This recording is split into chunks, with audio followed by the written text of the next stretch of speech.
Terima kasih atas kemurahan dan berkat rahmat-Mu kepada kami masing-masing pribadi lepas pribadi.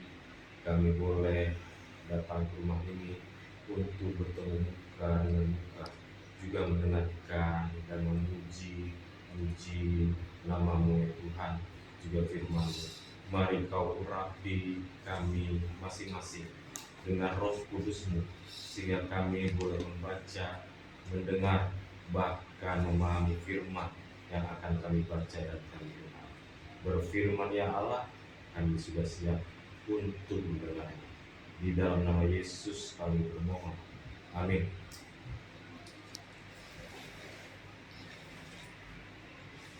Baik, untuk pembuka di awal khotbah tidak terlambat kiranya kalau kami secara pribadi juga keluarga mengucapkan kepada kita semuanya selamat Paskah. Selamat Paskah. Terima kasih.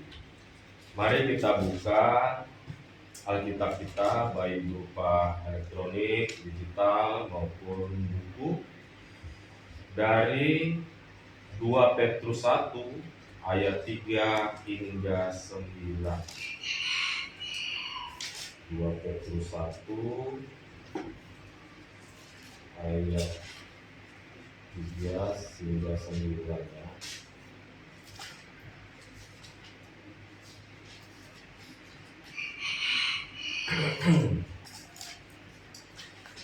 Saya akan bacakannya untuk kita semua. 2 Petrus 1 ayat 3 sampai 9. Kita mulai. Panggilan dan pilihan Allah.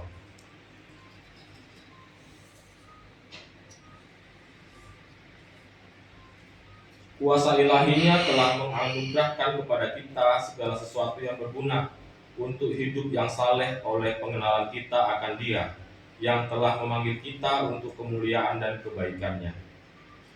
Dengan jalan itu Ia telah menganugerahkan kepada kita janji-janji yang berharga dan sangat besar, supaya olehnya kamu boleh mengambil bagian dalam kodrat ilahi dan luput dari kebinasaan yang ada dalam dunia akibat hawa nafsu. Justru karena itu, kamu harus dengan sungguh-sungguh berusaha menambahkan kepada imanmu kebajikan, dan kepada kebajikan pengetahuan, dan kepada pengetahuan penguasaan diri, kepada penguasaan diri ketekunan, dan kepada ketekunan kesalehan, dan kepada kesalehan kasih terhadap saudara-saudara, dan kepada kasih terhadap saudara-saudara kasih terhadap semua orang. Sebab apabila semuanya itu ada padamu dengan berlimpah-limpah, kamu akan membuatnya giat dan berhasil dalam pengenalanmu akan Tuhan kita Yesus Kristus. Namun siapa saja yang tidak memiliki semuanya itu menjadi buta dan picik, karena ia lupa bahwa dosa-dosanya yang dahulu telah dihapuskan. Maka sedemikian jauh membaca firman Tuhan, yang berbahagia ialah kita yang mengerti, menyimpannya, bahkan melakukannya dalam kehidupan kita beriman sehari-hari. Haleluya. Bapak, Ibu, dan saudara, anak-anak yang terkasih, bahwa dalam surat Petrus ini, 1 dan 2 Petrus ini ditulis oleh Rasul Petrus. Ya. Jadi bukan Rasul Paulus, tetapi Rasul Petrus. Ini untuk meneguhkan iman jemaat agar tidak goyah oleh ajaran sesat. Jadi di waktu itu bangsa Israel, katakanlah ya, yang Yahudi itu memang sudah percaya kepada Yesus Kristus.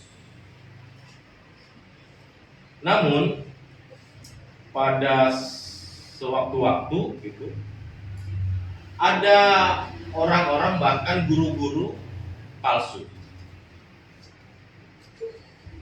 Sekarang kan lagi musim ya, rupa-rupa angin pengajaran, baik itu di media sosial ya, di katakanlah di TikTok ya, yang paling populer sekarang kan TikTok ya Bapak Ibu ya, YouTube juga, Facebook juga,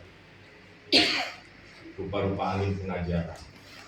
Jadi kalau kita perhatikan, mereka itu bikin live, kemudian ada debat segala macam pembahasan tentang Alkitab firman Tuhan. Tidak jarang memang itu menyimpang, lari dari dogma, doktrin, ya, Bapak Ibu. Jadi pintar-pintar kita lah sebagai orang beriman untuk memilah-milahnya. Kita sedari kecil sudah belajar firman Tuhan Alkitab. Dan jika hal-hal yang kurang atau tidak tahu, itu baiklah kita cari sendiri dan bertanya kepada para pendeta kita, para presbiter, anggota majelis kita. Karena kalau kita join pada live itu, pada YouTube itu, siaran itu menambah kebingungan kita. Bahkan kita bisa jadi menyatakan atau membuat statement yang menyimpang.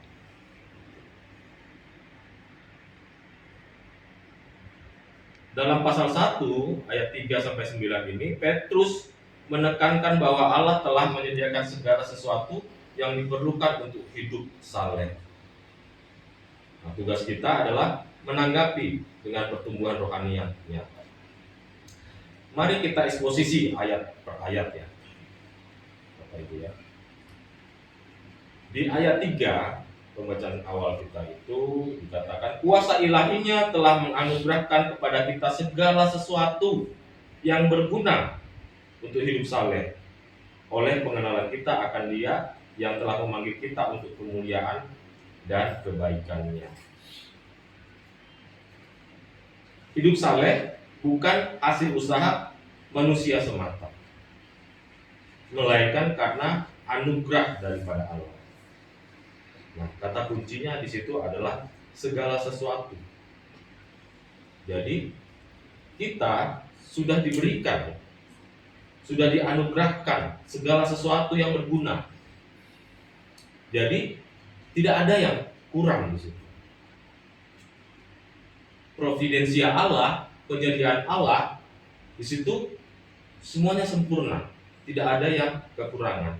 Jikalau kita merasa ada kekurangan, mungkin kita belum menemukannya. Ya. Bahwa itu telah tersedia bagi kita, tetapi kita belum melihatnya, belum mendapatkan jalannya. Bagaimana supaya mendapatkan jalannya? Doa. Tapi bukan hanya doa, orang Kristen disuruh berusaha. Berusaha itu tanya kepada orang yang tahu dan bergerak aktif. Karena kalau pasif, ya apapun gak akan dapat. Ayat 4 dikatakan ada janji ilahi, janji Allah. Nah, maksudnya janji Allah ini kan dari mulai zaman perjanjian lama, ya, Allah itu banyak janji kepada Abraham, kepada Nuh, ya kan, kepada nabi-nabi, Daud, segala macam. Kita percaya bahwa janji-janji yang sudah dibuat Allah pada masa perjanjian lama itu pasti akan digenapi di perjanjian baru. Dan benar, kemarin kita mengingat merayakan Paskah, bahwa di zaman perjanjian lama itu sering diulang-ulang anak domba Allah, anak domba, korban domba, terus diulang-ulang. Dan penggenapannya ada. Paskah, Bapak Ibu, adalah realitas, kejadian nyata, bukan cerita. Jadi bukan hanya Alkitab yang mencatatnya, namun buku-buku sejarah daripada filsuf, ya, sejarawan, itu mereka mencatatnya. Bukan Kristen mereka, tetapi mereka mencatat peristiwa itu.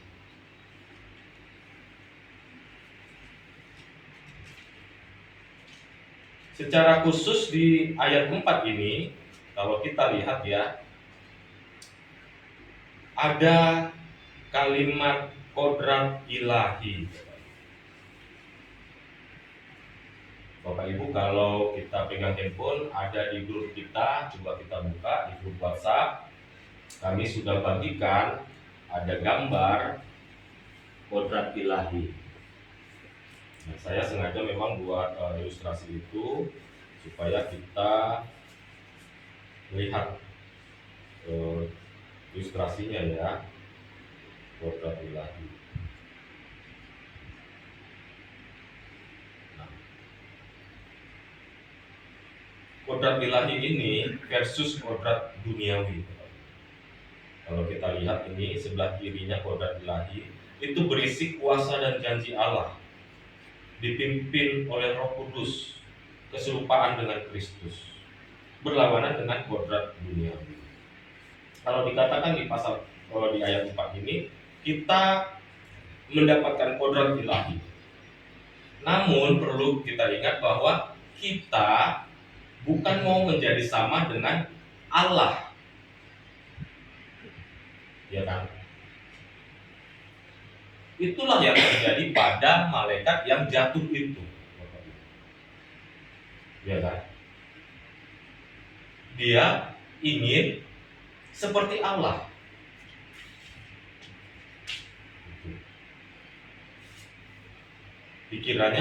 Dipikirnya dia setara dengan Allah. Bahwa malaikat itu ciptaan, Allah itu pencipta. Tidak akan pernah sama antara pencipta dan cipta. Jadi apa yang dimaksud kodrat ilahi di situ ialah kita tidak akan pernah sama seperti Allah. Kodrat ilahi itu maksudnya adalah kekudusan, kasih, kebenaran, semua karakter Allah, kesetiaan, seperti yang dibacakan epistel tadi. Itu karakter Allah, buah-buah roh tadi, penguasaan diri, kelemah lembutan. Namun hal itu bukan hal yang pasif ya Bapak. Sekali lagi, kekristenan bukanlah kepercayaan, keimanan yang pasif. Dia aktif. Aktif ya Bapak. Manusia menanggapi anugerah Allah dengan iman dan ketekunan.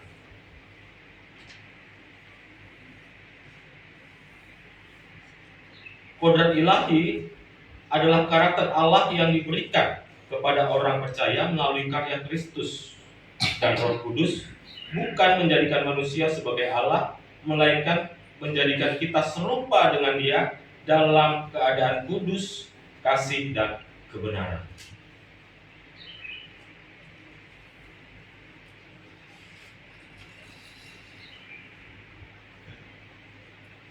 Dalam perjalanan kodrat ilahi, kita akan menuju tangga pertumbuhan rohani.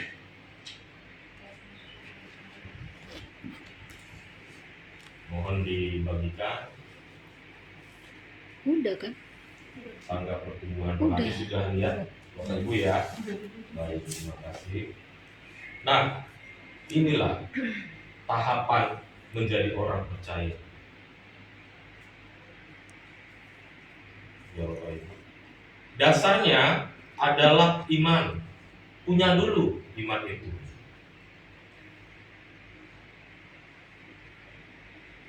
Adakah kita yang ingat di ayat Alkitab apa definisi iman? Iman adalah dasar dari segala Sesuatu yang dilihat, diharapkan dan bukti dari segala sesuatu yang tidak tidak kelihatan. Ibrani 11 ayat 1. Kalau Bapak Ibu punya dasar pengharapan atas keselamatan, kebangkitan kita seperti kebangkitan Yesus, itu iman. Kalau Bapak Ibu percaya kepada satu hal tapi tidak menyaksikannya, tidak melihatnya secara langsung, itulah iman. Ya kan? Kalau kita mau paralelkan, bandingkan dengan dua kalimat syahadat saudara kita Muslim. Dia katakan, aku bersaksi tiada Tuhan selain Allah. Ya. Bersaksi di situ, itu kan harusnya melihat. Ya,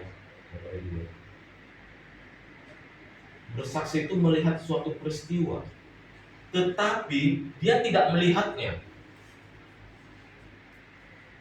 Itu iman. Ya.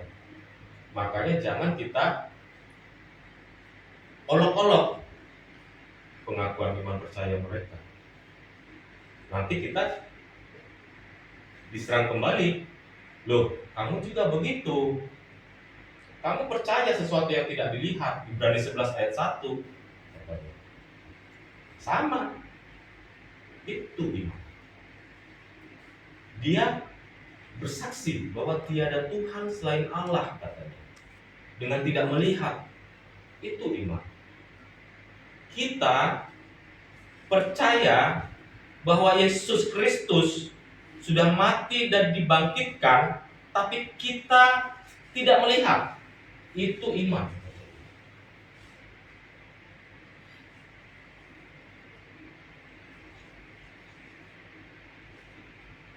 Yang kedua adalah kebajikan. Tangga kedua. Ini berisi moral. Inilah kesalehan itu. Orang Kristen selalu ini. Selalu image-nya itu kebajikan, moralitas, tinggi kita. Moralitas kita. Dalam data kepolisian, itu orang Kristen jarang melakukan tindak kriminal secara nasional, ya. Bisa jadi karena populasi kita memang minoritas. Ada juga karena penyebab-penyebab itu. Namun mari kita pertahankan yang ini, kebajikan ini, supaya kita tetap berada dalam kondisi yang enak, nyaman, tenang hati kita, tidak melakukan tindak kriminal. Kemudian tangga ketiga, pengetahuan. Dan ini pengetahuan, pengenalan akan Allah. Bapak Ibu sekalian, yang dikasihi Tuhan Yesus, kadangkala menjadi Kristen ini kita menganggap remeh atau menganggap tidak penting ketika orang lain bertanya kepada kita, siapa sih Allah itu? Siapa sih Yesus itu? Dengan sederhananya kita jawab, yaitu Tuhan kami, itu penebus kami, Mesias kami. Tapi begitu ditanya mendetail, Yesus di Alkitab dikatakan manusia. Tuhan kok manusia? Tuhan kok mati? Nah, baru kita bilang apa? Ya kan? Iya ya. Tuhan kok bisa mati ya? Tuhan itu kan penguasa. Dia maha kuasa, bisa mati. Di sini perlu pengenalan akan siapa Tuhan. Di lain waktu kita boleh bahas. Nah, kalau bicara tentang kristologi, pengetahuan tentang Kristus, itu banyak hal. Banyak. Dari mulai dia dilahirkan, kemudian umur 8 hari disunat, dibawa kepada Tuhannya, kemudian dia melayani di usia 33, kemana Yesus di usia 12 sampai usia 32, kok nggak nampak, tidak dituliskan dalam Alkitab.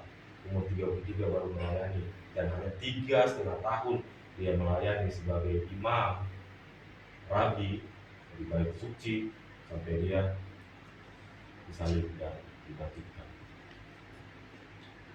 Tangga yang berikutnya adalah penguasaan diri. Seperti yang di epistel kita tadi, buah-buah roh itu, orang Kristen ini perlu penguasaan diri, terutama lidah kita. Ya, lidah kita. Baiklah orang Kristen itu mengucapkan kata-kata yang membangun, bukan menjadi duri bagi orang lain. Ini image tentang kita, tentang orang Kristen. Yang berikutnya ketekunan, gigih dan tahan uji. Orang Kristen, apalagi kita orang Batak, sudah terkenal kita orang-orang yang gigih, tekun dalam hidup. Makanya ada istilah kita, anak kokido, hamurau dia.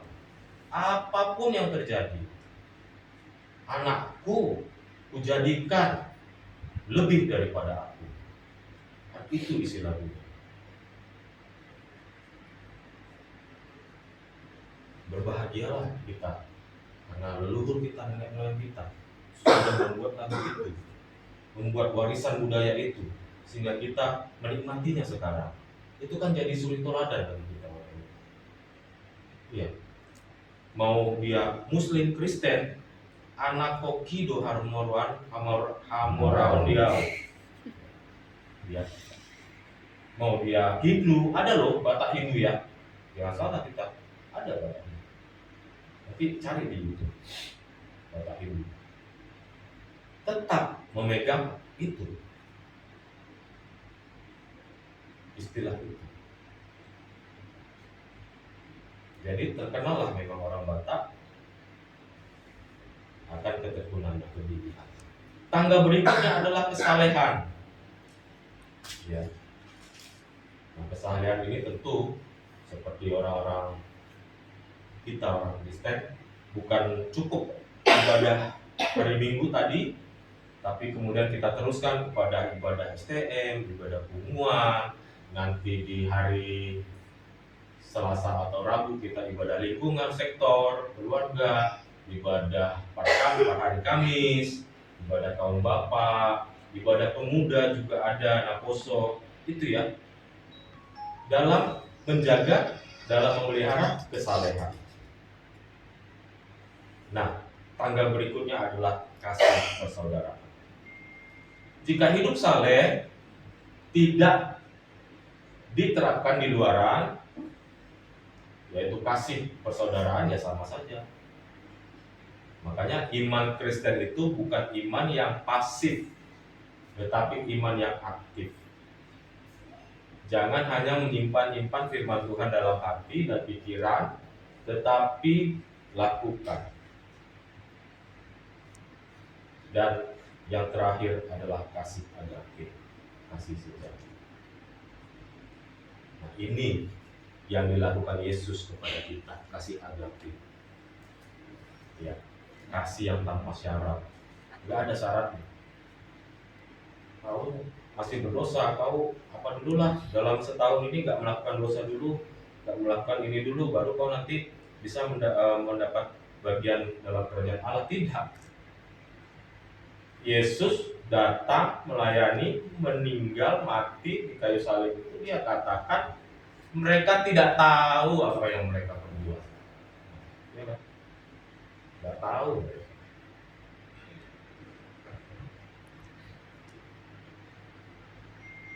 Bahkan ahli-ahli Taurat, kaum Farisi, Saduki, Eseni tidak tahu apa yang mereka lakukan. Oleh karena itu, mari Bapak Ibu dan saudara sekalian, anak-anak, dalam menuju tangga rohani ini, kita sudah sampai tangga yang keberapa? Introspeksi diri. Saya ini, kualitas hidup saya, kualitas keimanan saya sudah pada anak tangga yang keberapa? Kalau dulunya pernah di anak tangga yang ketujuh, tapi turun melorot jadi anak tangga kelima,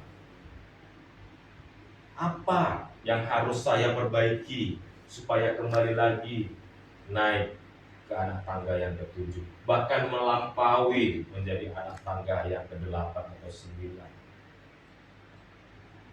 Tapi kalau tidak ada perbaikan, kita harus benar-benar mendapatkan pembinaan, pelatihan dari gereja. Ada Bapak Ibu, ya, mungkin dia sudah terlibat kasus perkara apa segala macam, ya. Dan itu masuk ke ranah hukum misalnya. Nah, di dalam ranah hukum itu dia kan harus diasingkan, misalnya di penjara rumah tahanan. Itulah tandanya dia harus mendapatkan bimbingan di situ. Ya. Dan orang percaya, gereja-gereja itu mempunyai program Bapak Ibu untuk ke penjara-penjara, ke rumah-rumah tahanan, ya, supaya bisa memberikan bimbingan kepada saudara-saudara kita yang terlibat kasus hukum. Jadi mereka tidak kering secara iman, secara rohani, tapi tetap mendapatkan kebahagiaan, rasa haus akan firman Tuhan tetap diberikan oleh gereja yang datang ke rumah tahanan atau penjara. Sama seperti Yesus. Ya.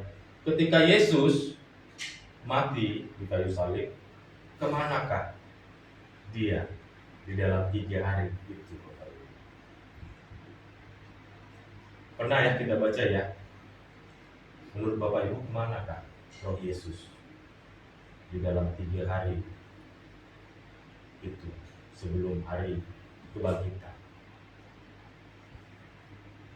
Dia mengunjungi roh yang dipenjara. Apa maksudnya? Yesus kan lahir katakan pada tahun 1 Masehi. Sebelum Yesus lahir ada nabi-nabi kan, utusan-utusan Allah kan, yang belum mengenal Yesus kan.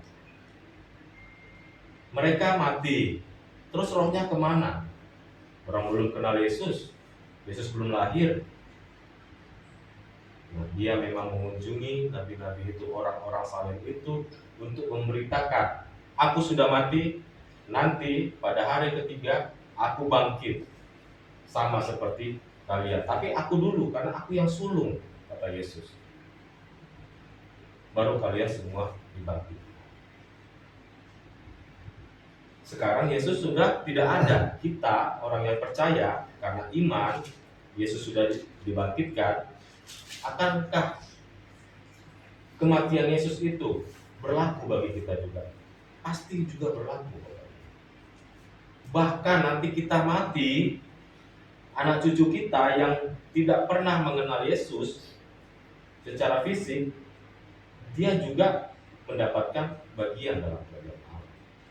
Itulah karya Yesus itu. Jadi sudah selesai, kata Yesus. Tidak lagi ada pertentangan. Bersyukur kita atas kebangkitan Yesus. Dia sudah menang mengalahkan. Amin. Mari kita berdoa.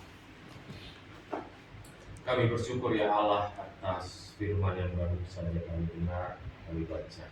Mari Bapa, Engkau memberikan kekuatan Roh Kudus kepada kami untuk kami bisa melakukannya di dalam kehidupan kita sehari-hari. Ini doa dan ucapan syukur kami di dalam nama Yesus. Amin.